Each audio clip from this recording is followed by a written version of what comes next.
Module 4, Lesson 10, Writing and Expanding Multiple Expressions. We're continuing with our ability to work with variables and create equations. But with multiplication, there's a bit more we're able to do with it than what we could with addition. So if you look here, all the ways that you could write multiplication with variables is up there. So that's 6 different ways. You could do it with the regular multiplication sign, the dot.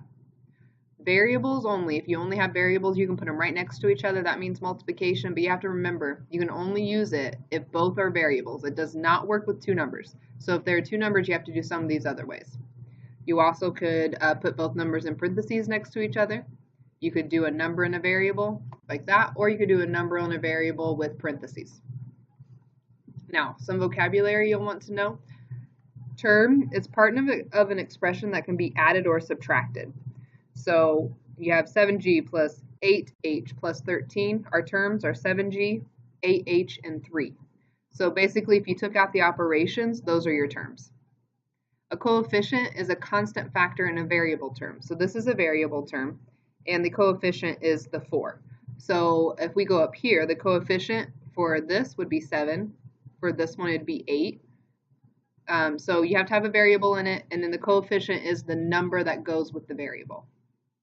A variable is a letter or symbol used to represent an unknown number.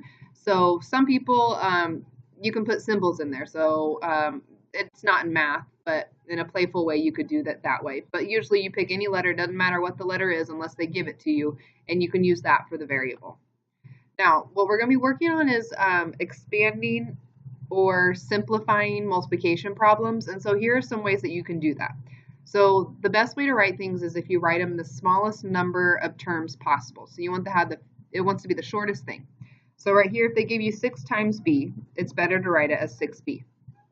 If they gave you 4 times 3 times h, you actually solve the 4 times 3, because with multiplication, remember, with the commutative property, you can do them in any order. So even if it was 4 times h times 3, we take the numbers out and we multiply the numbers.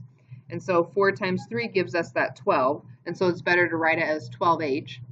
And then this is a large or a long one. You have 2 times 2 times 2 times a times b. You actually want to solve the numbers part, which would give you 8, and then you combine the variables, ab, or since this is 2 times 2 times 2, you could write it as 2 cubed ab. If you have 5 times m times 3 times p, we pull our numbers, we multiply those, which gives us 15, and then our m and p follow without anything in between them. So remember that a factor is numbers or variables multiplied together to get a product. So 5 and 3 are factors of 15. And then a product is the solution to a multiplication problem. So if they ever ask you to do product, you're going to be multiplying those numbers. So I'd like you to go ahead and open your math book up to Lesson 10, Module 4, and we'll continue with the lesson. Here on the first page of Lesson 10, we're going to look at how we can simplify expressions.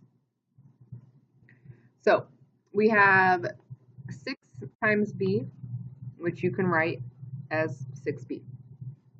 We have 4 times 3 times h.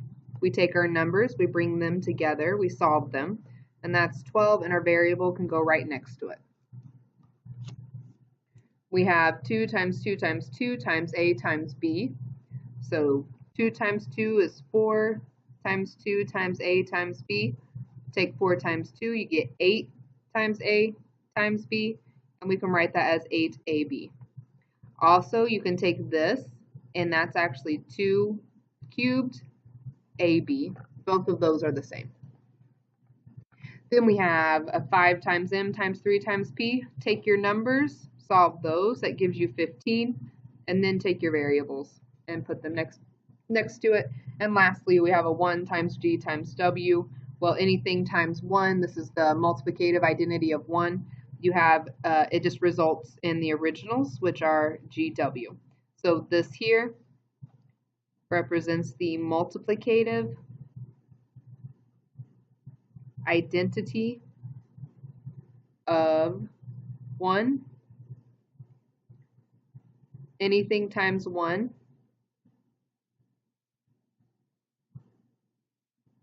results in equaling itself. So anything times 1 is itself, which is that G times W, which we make it as GW. Example 2, we're going to be expanding them. So they're going to have them already written out. We're going to expand them. So we have 5G, and we can write that as 5 times G, or we could do 5 times G like that. Then you have a 7 times A times B times C. So 7 times A times B times C. We have 12G. There are a couple ways that you could break this down. So you could put a 4 times 3 times G, because 4 times 3 is 12. Or you could do 6 times 2 times G. Or you could do 12 times G. Down here we have 3 times H times A.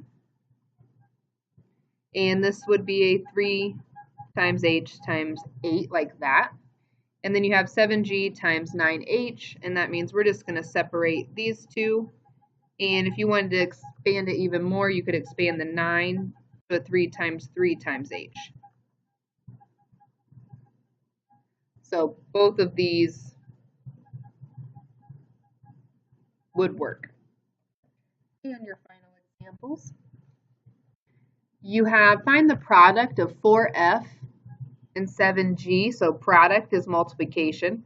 And so what we do is we take our numbers, because this is actually the same as 4 times F times 7 times G. So we're going to take our numbers, solve them, that's 28, and then our variables just follow right after. So our answer is 28FG. And then right here it says multiply them. So again, this is the same as 3 times D times E times 9 times Y times Z. We take our numbers, we solve them. That's 27. And then we just put our letters right after. So D, E, Y, Z. And that's your answer. And then it says double the product. So double means 2 times the product of 6Y times 3BC. Now we have to put our parentheses, because it says double the product, which means it wants us to multiply these numbers before we double them. And so we have to solve this first. So solving this first ends up being, because we do our parentheses first, that's 18YBC, because it's the numbers together make 18. And then we have to do 2 times it. So 2 times 18 is 36. And when you finalize your answers, they like your variables to be alphabetical. And so they should be B, C, Y. And that would be your final answer. Go ahead and grab your problem set and let me see that when you're done.